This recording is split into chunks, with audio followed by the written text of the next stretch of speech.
Pepper சிக்கனுக்கு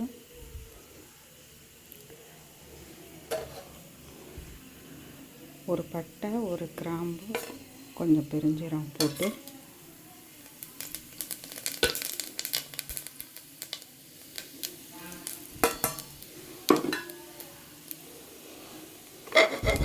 கொஞ்சம் பொரிஞ்சதும்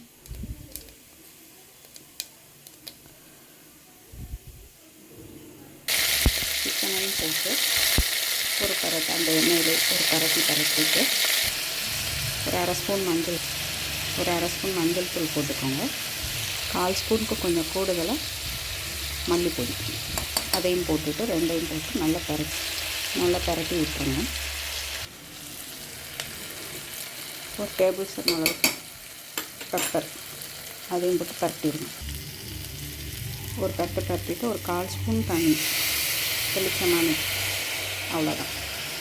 கொஞ்சம் உப்பு தேவைக்கு தவணை உப்பு போட்டு ஒரு பரட்டிட்டு தேவையான அளவு உப்பு முதல்ல போட்டு பார்த்து பிறகு கூட போட்டுக்கோங்க. போட்டு பரட்டிட்டு மூடிட்டு ஆவி வர வெயிட் போட்டு சிம்மில் ஒரு 7 to 8 நிமிஷம் அவ்வளோதான், வெந்துடும்.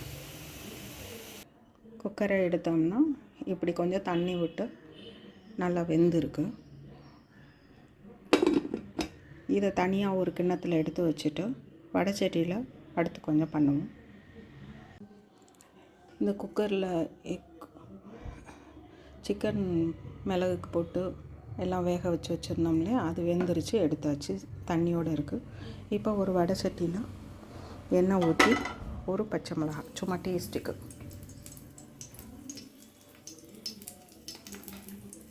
ஒரு பச்சை மிளகாய் கொஞ்சம் ஃப்ரை ஆகட்டும். இந்த வெங்காயம் வதங்குற அளவுக்கு எண்ணெய் ஊற்றினா போதும், ரொம்ப வேண்டாம். ஏன்னா அந்த சிக்கன்லேயே நம்ம வச்சுருக்கிறதுல ஆயில் இருக்கனால கொஞ்சமாக எண்ணெய் ஊற்றி வெங்காயத்துக்கு தக்கன எண்ணெய் ஊற்றி வதக்குறோம். கொஞ்சம் அதிகமாக கருவேப்பிலை, அந்த கருவேப்பிலையோட ஃப்ளேவர் வந்து அதில் இறங்கும்.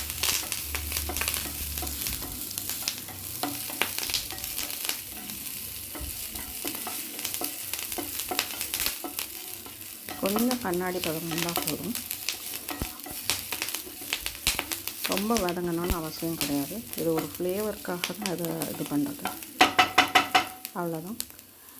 இந்த சிக்கன் இதை எடுத்து இதில் போட்டுருவோம்.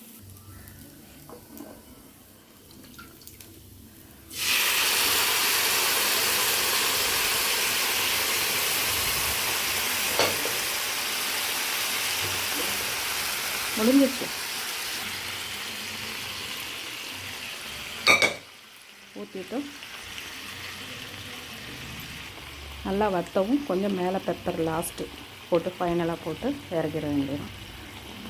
கோழி மிளகு வறுவல் தயார். தேங்க்யூ. பெப்பர் சிக்கன் ரெடி ஆயிடுச்சு.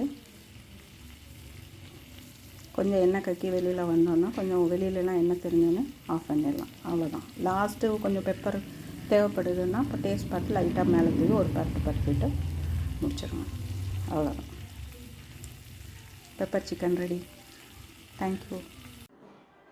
Chicken pepper fry ready.